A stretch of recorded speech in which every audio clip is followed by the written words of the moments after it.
Fala galerinha, tudo beleza? Prof. Rui por aqui. Sejam muito bem-vindos ao nosso canal Prof. Rui Medeiros e a Química das Coisas, o canal que realmente te faz passar no vestibular. Agora, gente, falando em passar, vamos fazer a prova do passe. Eita, que beleza, hein? O passe da UFMS, a nossa avaliação seriada da Universidade Federal do Mato Grosso do Sul.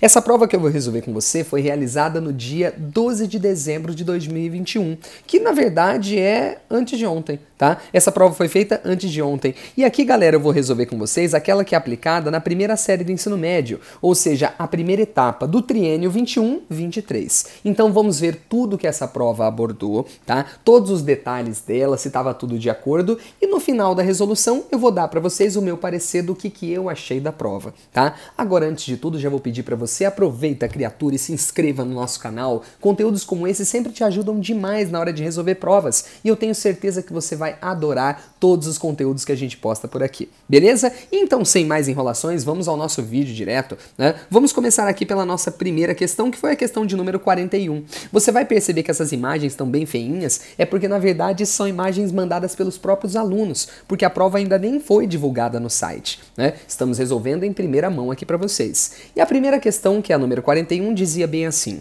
o estudo dos espectros atômicos possibilitou a descoberta em poucos anos de inúmeros elementos químicos, em especial muitos dos que correspondiam às lacunas presentes na tabela periódica publicada por Mendeleev em 1869.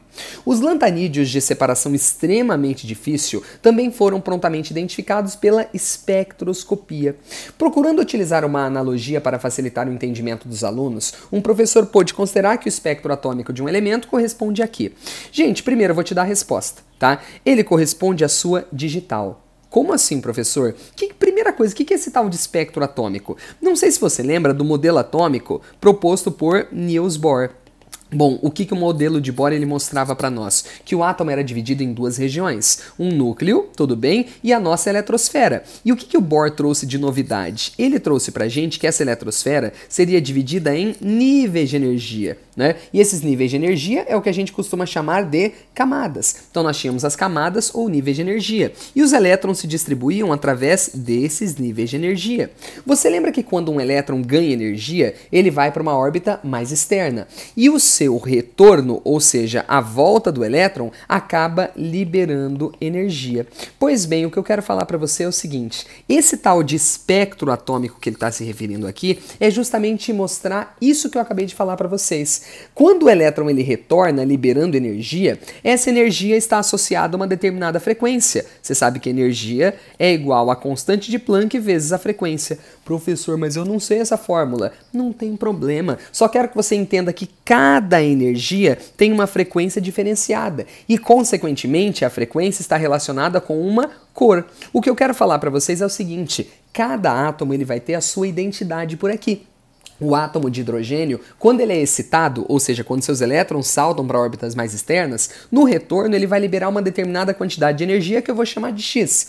Essa quantidade de energia chamada de X está associada a uma frequência. Só que aí o que acontece? Esse elétron pode voltar para essa camada, ou pode voltar para essa outra, ou o elétron pode vir daqui para cá. E nesse retorno, ó, daqui para cá, ou daqui para cá, ou daqui para cá, você está associado a diferentes quantidades de energia. É isso que origina para nós o que nós chamamos de espectro. O espectro são justamente essas linhas, né? O espectro de linhas, essas linhas de energia que vão aparecer, tá? Para cada um dos átomos. O importante de você entender é que cada elemento vai ter um espectro definido. E é por isso que a gente compara isso daqui com a identidade, com a digital do átomo. É como se isso daqui mostrasse exatamente qual átomo é. O espectro do átomo de hidrogênio, ele vai dar sempre uma característica. O do átomo de boro vai dar outra característica. O do átomo de carbono vai dar outra característica. As linhas não vão ser coincidentes, entendeu? Então, cada átomo possui o seu espectro. E é por isso que a resposta é a letra D de dado. Bom, vamos para a próxima questão. A próxima é a número 42, que diz bem assim, ó: a regra do octeto é uma das regras mais conhecidas da química. Ela foi formulada em 1916 por Gilbert Newton Lewis um dos maiores químicos do século XX. Lewis foi o cientista que mais vezes foi indicado para receber o prêmio Nobel. 35 indicações. Essa foi novidade até para mim, que eu não sabia disso. Mas que nunca foi concedido. Lewis morreu, né, no laboratório no decurso de uma experiência com HCN. Olha que loucura. O estado de Massachusetts tem um dia especialmente dedicado a Lewis, 23 de outubro. Com base na teoria de Lewis, podemos afirmar que o número de pares de elétrons compartilhados e isolados na molécula de HCN é qual? Gente, primeira coisa, tá? Com esses números atômicos, você poderia fazer a distribuição eletrônica, caso você não lembrasse o número de ligações que cada um vai fazer. Eu vou supor que você, aluno, não saiba quantas ligações cada um tem que fazer. Tá? O hidrogênio é aquele único átomo que você já decora, né? Ele tem um elétron e ele tem que fazer o que para se estabilizar? Uma ligação. O hidrogênio não segue regra do octeto, né? O carbono, preste atenção, ele tem um número atômico 6. Se eu fizer a distribuição eletrônica dele, fica 1s2, 2s2, 2p2, ou seja, a camada de valência desse átomo é a camada 2. Se você analisar, a camada de valência dele, que é a camada 2, ela possui quantos elétrons? É só você contar. Ela tem 2 elétrons no subnível S e mais 2 no subnível P, ou seja, você tem aqui ao todo 4 elétrons nessa camada. Agora pensa na regra do octeto. Esse cara fica estável quando chega em 8, portanto ele tem que fazer 4 ligações. Tudo bem? 4 ligações é a quantidade que ele vai ter que fazer. E o nitrogênio tem número atômico 7. Vamos fazer a mesma coisa, distribuição eletrônica. 1s2, 2s2, 2p3. Se você for analisar, a camada de valência é a camada 2, não é verdade? E quantos elétrons nós temos nessa camada de valência por aqui? Vamos contar quantos elétrons tem? Ó, nós temos 2 no subnível S e mais 3 no subnível P. Nós temos ao todo 5 elétrons na camada de valência. E é por isso que esse cara tem que fazer o quê? 3 ligações. Ele tem que fazer 3 ligações. Então, como que é a molécula de HCN? Né? Os átomos vão estar ligados exatamente nessa ordem daqui. Primeiro o H, depois o C, depois o N. Gente, dica minha para você. Primeira coisa que você faz uma ligação para cada um, ó. Faz uma ligação de H com C. Opa, aqui saiu errado. Uma ligação de H com C. Tudo bem? E faz uma ligação de C com N. Pronto, eu acabei de fazer aqui, ó. Vamos pôr aqui de novo uma ligação de C com N. Ponto. Agora você vai perguntar, eles estão satisfeitos? Bom, o hidrogênio tinha que fazer só uma ligação, então essa ligação aqui tá ok. Tudo bem? Agora, o carbono tinha que fazer 4 e ele só está fazendo 2. O nitrogênio tinha que fazer 3, ele só está fazendo 1. Como que a gente resolve isso? Fazendo uma ligação do tipo tripla. Olha aqui, ó, uma ligação tripla. Dessa forma, perceba que o carbono está fazendo 1, 2, 3, 4 ligações. O nitrogênio está fazendo 1, 2, 3 ligações. E o hidrogênio está fazendo 1. Então, todo mundo ficou satisfeito. Só que a pergunta não é sobre ligação. Ele quer saber o seguinte, ó. Qual que é o número de pares de elétrons que nós temos compartilhados e qual é o número de pares que nós temos isolados? Ô, gente, vamos lembrar de uma coisa? Primeiro, eu quero falar primeiro de compartilhado. O que é uma ligação química? É um par de elétrons que foi compartilhado. Então aqui a gente tem um par, aqui eu tenho outro par, aqui eu tenho outro par e aqui eu tenho outro par. Moral da história, quantos pares a gente tem por aqui? 4 pares compartilhados. Tudo bem? 4 pares compartilhados, que é o número de ligações que foram feitas. Então a gente só tem 2 respostas. Ou é a letra C ou é a letra B. Agora a gente tem que saber quantos isolados nós temos. Como que eu vou saber quantos isolados? Agora é só você fazer o seguinte. O hidrogênio só tem um elétron. A gente já desenhou? Já. O carbono tem 4 elétrons na camada de valência. A gente já desenhou 1, 2, 3, 4. Já desenhei todos. Agora preste atenção. O nitrogênio ele tem quantos elétrons? 5. Agora olhe bem para o nitrogênio. Por enquanto, quantos elétrons dele que eu realmente desenhei?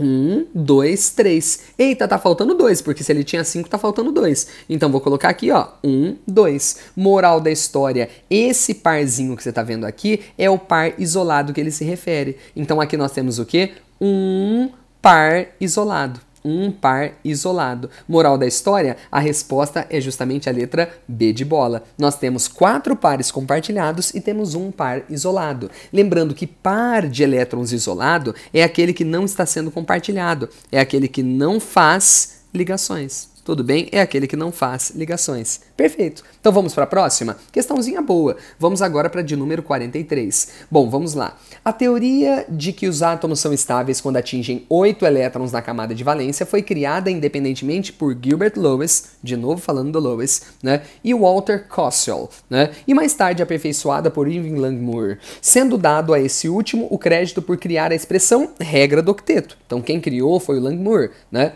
Com o conhecimento atual, é correto afirmar que, primeiro, a regra do octeto, o que você tem que lembrar? Regra do octeto é aquela que diz o seguinte, ó, ela fala que quando os átomos atingem 8 elétrons na camada de valência, eles ficam estáveis. Então, 8 elétrons na camada de valência é igual a átomo estável. Agora, por quê? De onde é que ele tirou isso daqui? Né? Ele tirou, na verdade, dos gases nobres, porque gases nobres são estáveis, não é? E os gases nobres, em geral, eles têm quantos elétrons na camada de valência? Eles têm 8. Se você for pensar nos gases nobres, quais são os elementos? Vamos lá?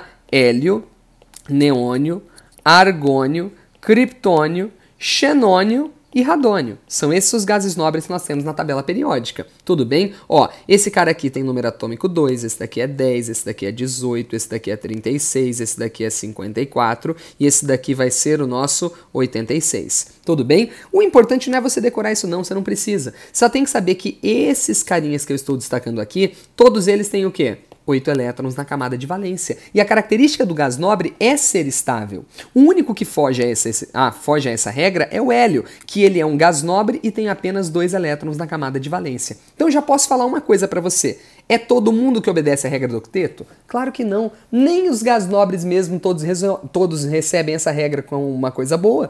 O hélio não recebe essa regra. O hélio, a gente fala que tem a regra do dueto, porque ele fica estável com 2 elétrons de valência. Inclusive tem mais elementos na tabela periódica que seguem essa regra, né? Que fogem à regra do octeto. Então a gente tem lítio, tem hidrogênio, né? Nós temos ali alguns que se estabilizam com menos do que 8 elétrons. Por exemplo, o bório se estabiliza, né, com 6 elétrons. O berílio se estabiliza com 4. Então a tabela periódica, isso eu estou falando de elemento da família A. Se a gente pegar a família B quase ninguém respeita a regra do octeto. Então regra do octeto, na verdade, é um detalhe, tudo bem? Não é a coisa que mais vai abordar a tabela periódica. Então vamos ver o que ele comenta por aqui. Letra A. A regra do octeto é obedecida por todos os elementos da tabela? Claro que não, nem gás nobre consegue obedecer, tá falsa, tudo bem? Tá falsa. B de bola, cumprem a regra do octeto somente os gases nobres? Claro que não, né, gente? Os outros elementos, muitos vão cumprir. Carbono, nitrogênio, oxigênio, enxofre, eles podem cumprir sem problemas.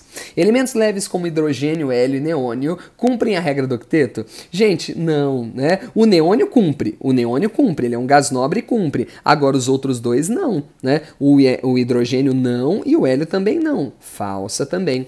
Próxima. A regra do octeto não é cumprida por muitos elementos da tabela, inclusive gás nobre. Com toda a certeza do mundo, essa é a resposta, né? Nem o hélio cumpre, então assim, é uma regra que muitos não vão cumprir, tá? E por último, somente elementos pertencentes aos blocos S e P da tabela cumprem a regra do octeto? Não tem nada a ver, né? Não tem absolutamente nada a ver, tá falso, tá? Então, gente, é isso, tá? Essa questãozinha aqui, a letra D de dado é a nossa resposta. Tudo bem? Agora vamos para a próxima. A próxima que é uma questão que, assim, ela tem um probleminha que eu vou falar para você qual que é, né? Mas enfim, primeiro eu vou resolver a questão.